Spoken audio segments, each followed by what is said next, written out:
بسم اللہ الرحمن الرحیم۔ حدیث نبوی صلی اللہ علیہ وآلہ وسلم۔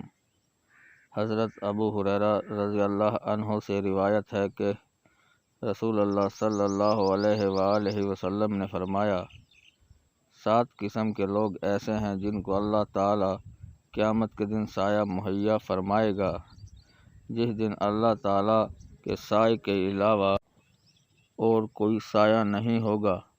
نمبر 1 عادل حکمران۔ نمبر 2 وہ نوجوان جو اللہ تعالیٰ کی عبادت میں پھولے پھلے۔ نمبر 3 جو شخص اللہ تعالیٰ کی تنہائی میں یاد کرے اور اس کی آنکھوں سے بے ساختہ آنسو بہہ نکلیں۔ نمبر 4 وہ آدمی جس کا دل مسجد میں اٹکا رہتا ہے۔ نمبر 5 وہ 2 شخص جو ایک دوسرے سے اللہ تعالیٰ کی خاطر محبت کریں۔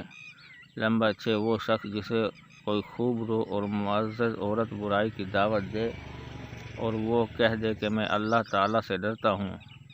نمبر 7 وہ شخص جو اس قدر چھپا کر صدقہ کرے کہ اس کے بائیں ہاتھ کو بھی پتہ نہ چلے کہ دائیں نے کیا کیا ہے۔ حدیث نمبر 5382، کتاب سنن نسائی، درجہ صحیح۔ ناظرین کرام، مزید اسلامی ویڈیو دیکھنے کے لیے ہمارے چینل ZM اسلامک پوائنٹ کو سبسکرائب کریں اور بیل آئیکن دبائیں۔ شکریہ۔